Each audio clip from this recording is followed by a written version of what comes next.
उत्तर प्रदेश के अलीगढ़ में एक बहुत दुखद घटना हुई। एक नौजवान टीचर और उसकी एक छोटी सी स्टूडेंट ने एक होटल के कमरे में जहर खाकर अपनी जान दे दी। ये कहानी है एक ऐसे प्यार की जो सही नहीं था, घर वालों के विरोध की, और एक ऐसे आखिरी कदम की जिसने दो जिंदगियां खत्म कर दी।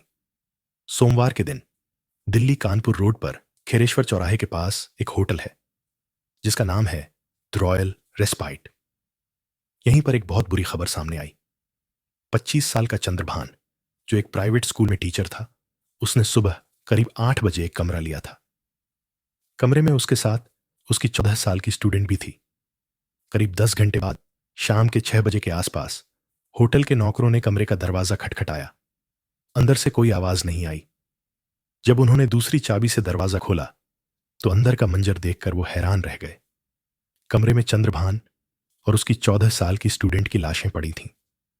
उनके पास ही सल्फास नाम की जहर की 2 पुड़ियां भी मिली। मरने वाले टीचर का नाम चंद्रभान था। वो 25 साल का था और अलीगढ़ के ज्वालाजीपुरम में रहता था। उसने मथुरा से इंजीनियरिंग की पढ़ाई की थी और आजकल एक स्कूल में टीचर था। इसके अलावा वो सारसौल में एक कोचिंग सेंटर में भी पढ़ाता था। उसकी 14 साल की स्टूडेंट उसी इलाके की रहने वाली थी और उसी स्कूल में 8वीं या 9वीं क्लास में पढ़ती थी। वो चंद्रभान से ट्यूशन भी लेती थी।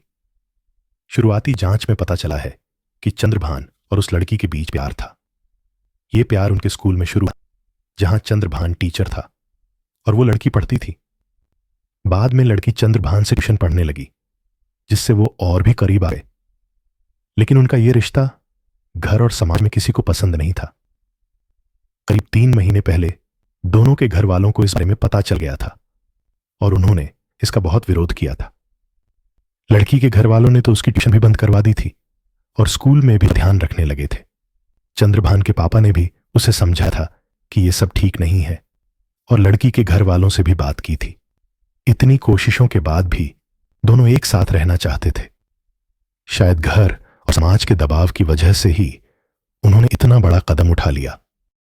मरने से पहले चंद्रभान ने दिल्ली में रहने वाले अपने एक दोस्त को वीडियो कॉल किया और उसे बताया कि वो जहर खाकर अपनी जान देने वाला है। उसी दोस्त ने अलीगढ़ में रहने वाले दूसरे दोस्तों को यह बात बताई, जिसके बाद इस भयानक घटना का पता चला। अलीगढ़ की पुलिस तुरंत मौके पर पहुंची और जांच शुरू कर दी। दोनों की लाशों को पोस्टमार्टम के लिए भेज दिया गया है। पुलिस होटल के सीसीटीवी कैमरे की रिकॉर्डिंग देख रही है और होटल के कर्मचारियों और मरने वालों के घर वालों से पूछताछ कर रही है। जांच में यह भी पता चला है कि लड़की ने होटल में कमरा लेने के लिए नकली आधार कार्ड इस्तेमाल किया था, जिसमें उसने अपनी उम्र ज्यादा बताई थी। पुलिस ये भी देख रही है कि होटल वालों ने एक नाबालिग लड़की को बिना ठीक से पहचान किए कमरा कैसे दे दिया। थाना रोरावर में करीब शाम को 6 बजे डायल 112 से सूचना प्राप्त हुई कि द रॉयल रिट्रीट होटल में एक लड़का और एक लड़की का शव मिला है।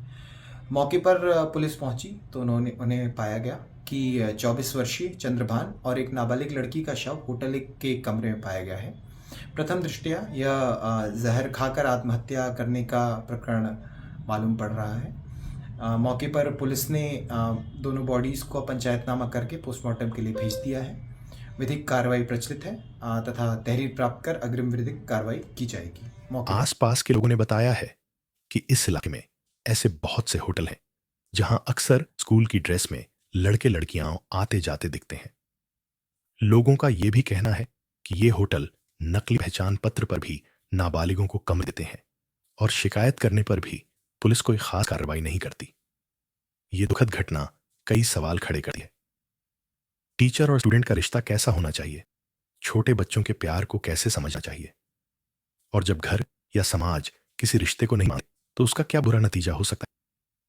चंद्रभान और उसकी 14 साल की स्टूडेंट का यह दुखद अंत हमें एक सीख देता है। यह हमें सोचने पर मजबूर करता है कि क्या हम अपने बच्चों को उनकी मुश्किलों से लड़ने के लिए सही मदद और सलाह दे रहे हैं? क्या हम ऐसा माहौल बना रहे हैं जहां वो अपनी परेशानियां खुलकर बता सकें? इस दुख भरी कहानी के साथ हम उन 2 जिंदगियों को याद करते हैं जो एक गलत रिश्ते की वजह से खत्म हो गई। उम्मीद है कि उनकी कहानी हमें संवेदनशील मामलों पर गहराई से सोचने और आगे ऐसी घटनाओं को रोकने के लिए कुछ करने की प्रेरणा देगी।